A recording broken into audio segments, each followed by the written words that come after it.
So, welcome everybody to our YouTube channel. And I'm so delighted to have Kat Patterson on today because Kat did all the videos with me for the training program, the Reset to Thrive program. And without any more further ado, Kat, would you like to introduce yourself?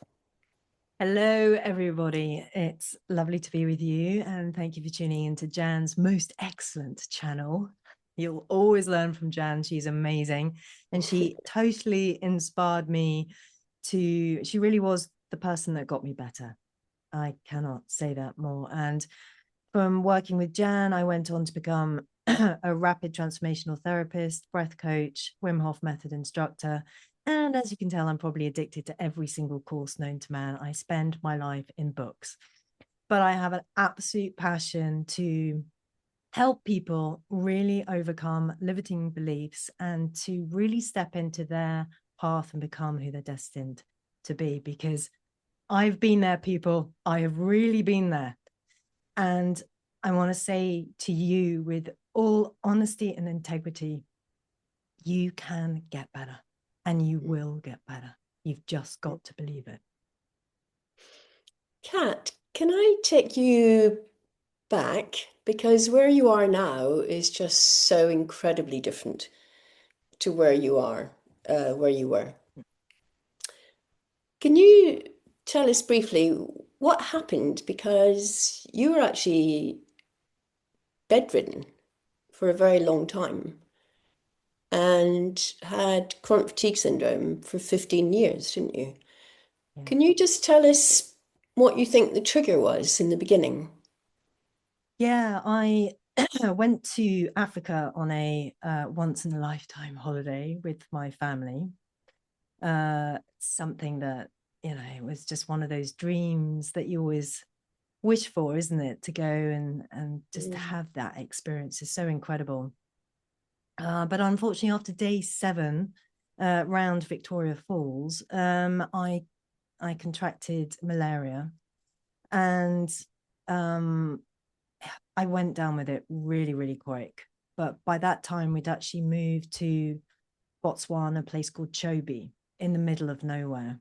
And long story short, I it took me a while to get to hospital, and they said I wasn't going to survive. I went unconscious immediately as I got to hospital. Spent 3 days totally unconscious, and 3 weeks in intensive care, and had a near-death experience.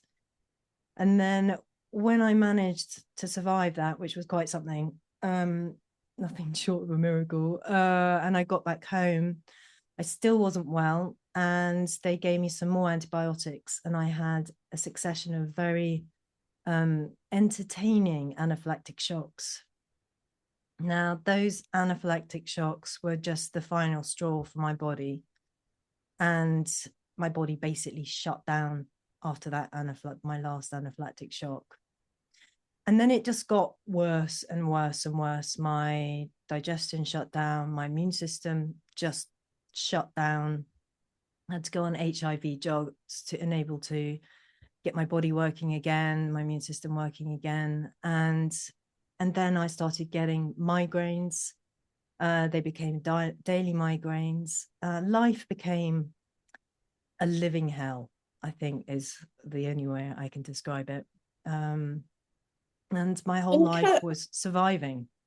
mm, Kat, before we met, and you were so ill for so long and bedridden, housebound, what do you think sabotaged your success? Because you did recover brilliantly. So, what was it throughout that time that was holding you back, do you think?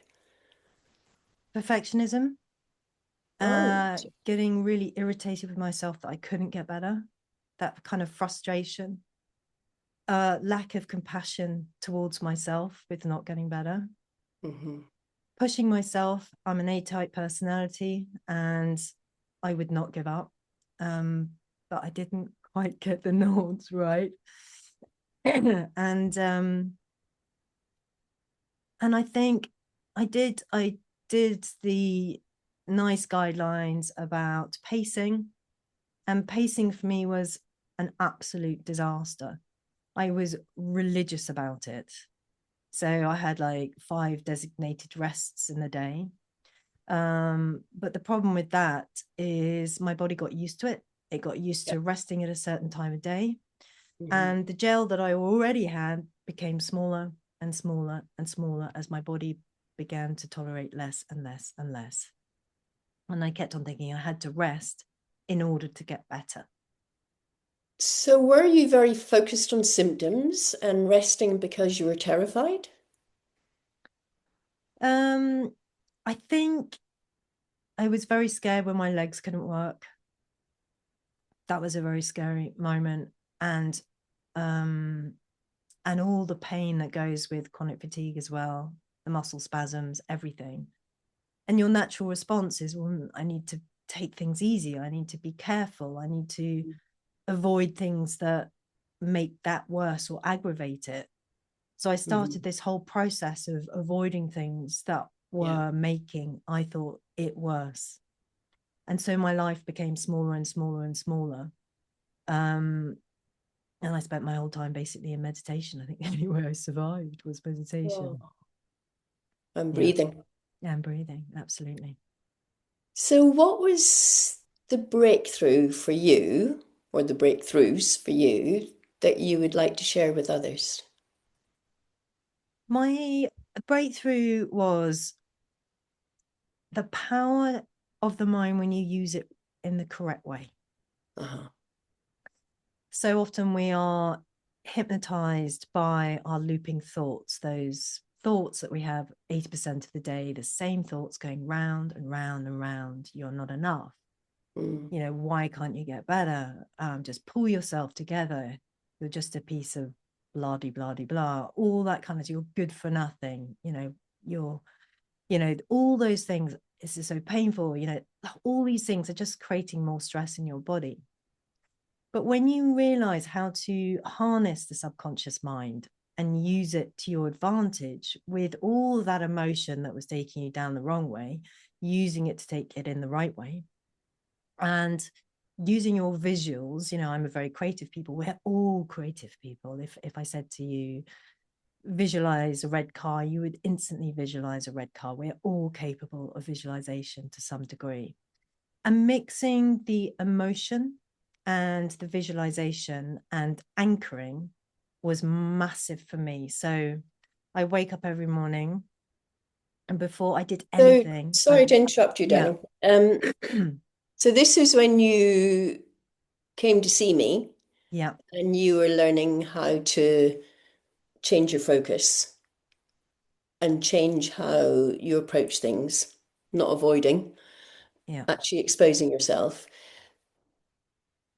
So was the big thing for you understanding that it was your autonomic system doing all this, and definitely. then knowing that you could reset it? Definitely. Because once you, again, you were so good at explaining the science, Jan. And that for me was really liberating because once I knew how the mind worked, I didn't take it so personally that it was all Brilliant. my fault, if you know what Yeah. I mean. So I approached all my stresses in a completely different way. I reframed it. And you helped me link pleasure when I used to link danger to things that Hmm. I wanted to do. And Yeah, that was complete breakthrough. absolutely. Reconditioning. Reconditioning. Yeah, Absolutely. Yeah. literally. And then you absolutely recovered. I absolutely I did. mean, amazing. Yeah. 15 years of being so ill and 6 years being bedridden, Yeah. which is, just so extreme, isn't it? And if you can go from that to where you are today, you would definitely tell other people that you can. Definitely. So, could you just tell me now you are amazing, recovered, and a fabulous person. What is what are the lessons that you've learned having Um, recovered? Compassion for Brilliant. yourself, Hmm. gratitude for everything that you can do. And, Yeah, my sister said the other day, oh, I'm really bored of this walk. And I went to her, you need to be grateful that you can walk. exactly. Every single day that I go for a walk, I am so freaking grateful that I can walk. And that gratitude, Yeah. it sounds so trite in so many ways, but I cannot say enough how important and essential it is. I think when we've lost something that other people maybe haven't experienced, Mm, when you get it back again, it is such a gift. yeah. Such I a gift. walk 2 hours a day now, Jan. two Wow. hours a day. I could never have dreamt that a Wow. decade ago. Never. So, And tell me about now that you are so busy and doing so much for the world. What is it? Are you still running perfectionism or is it you have a purpose now? Because they're quite different things. yeah, perfectionism, I admit I had to work really hard on. Yeah, People pleasing, yeah, had to work really hard on. My over flexibility to other people's needs, had to yeah. work really hard on. And again, Which is that's where the such a common it is is. such a common thread throughout the whole of chronic fatigue syndrome and long COVID Yeah, with the people I've worked boundaries, with. Hmm. big ones. But yes, for me, finding your purpose is absolutely essential, and what you value in life, absolutely essential. When you can align yourself to, and also your new identity, who are you beyond the conditioning? Exactly. It comes back And to your authentic self. it does, Yeah, it does. And what does life look like where there is no fear? Or yeah, if you move straight towards and through that fear? yeah, So, and we all have to, even if you're well, get out of our comfort zone. It is not a healthy place to be in your comfort zone. You always need to be in yeah, that growth zone where you're just testing yourself, yeah. just that little bit, to allow yourself to grow and allow yourself to evolve. And the extraordinary can happen. I can absolutely Exactly. promise you that. Being safe is good, but it's not sufficient. It's not. Yeah, I mean, it's all dependent on what you want in your life. But for a healthy, vital, engaging life, to really just stretch yourself just a little bit I know. And is be exciting. excited Yeah, it's so because exciting. it's thrilling and challenging. And to be so grateful we've got the opportunity. Yeah. That's the difference between thinking of doing something with terror or such hard work. And So it's not what? easy, is it, Mm, Jan, when you've got terror? And I mhm. want to really be open about that when you're starting from scratch, Yeah. it's not easy when you have to deal with that mound of fear and the How level did of how did you overcome that? it, it's that thing of one step at a time, Yeah, of just having that little milestone, that tiny milestone. It doesn't matter if it's exactly. small, even if you improved or walked 5 minutes more or 5 steps more, 1 step more, it's still something to celebrate. It is um literally. And actually, the research coming out, which is so interesting given that we've been doing this stuff for years, is that even one brief intervention, even just putting your hand on the doorknob if you've never been outside, yeah, rather than thinking, I've got to go out there and do everything, just that break in the circuit is the first step in breaking the terror and yeah, retraining and reconditioning. I love it. So just to finish, Kat, what is your purpose now? Because purpose is so fascinating. my purpose is to help people who have got lost, who Yeah, help people find their way back onto their path, to find their authentic expression, to be the best they can be, to live life joyfully and healthily and happily, and to calm everyone down. My whole Yeah. purpose in life is to calm people down and to make them smile and to get them to do crazy things like jump into ice baths, and for them Woo! to realize if they can do that, they can do anything. I might just jump into cold water. I've Oh, done your you've ice done bath. it. I've You've done the done ice it, bath. Dan. I've got you in there. Yeah. Yeah. Oh, thank you so much. Thank you so much. And anybody who's watching this, if you are poorly and still recovering, you can have a purpose every day. You don't need to wait until you're recovered. Any purpose. Purpose isn't about making money. Purpose isn't about achieving. It's about simply doing something that makes you feel fulfilled. So even if it's writing poetry or talking to somebody else or doing something that makes you feel worthwhile, it is so important to feel that because as human beings, we need a purpose. We need to feel worthy and have some reason Yeah. to be here. And And you can connection as well. still, The absolutely. I've got one, community. yeah. Mm, Oh, 100% community. We're talking about that with Nikki. But I've got one client and she's bedridden and she's writing a book in bed. amazing. And, find your purpose and learn how to take things one step at a time. Just break the circuit, tiny little brief interventions.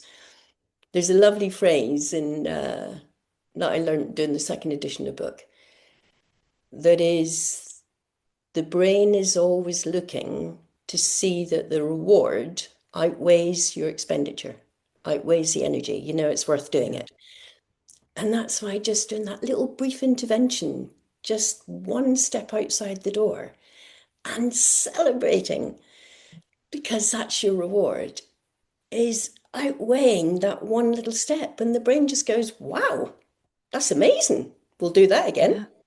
Isn't it gorgeous? I Yeah. love And that step by step, Cat. step by Yeah, the, yeah. And there's yeah, lots of new science that's just come out to say that absolutely just that little strata allows literally, you to literally. heal, Yeah. ironically.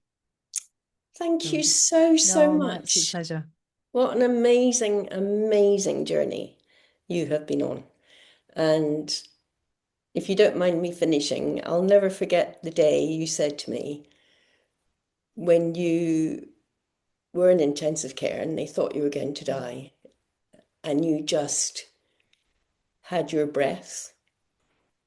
And I'll never forget that story, that focusing on your breath and holding on to that breath was the thing that got you through. And it may Yes. seem like a tiny thing, but it was massive. And I love that you share that with people.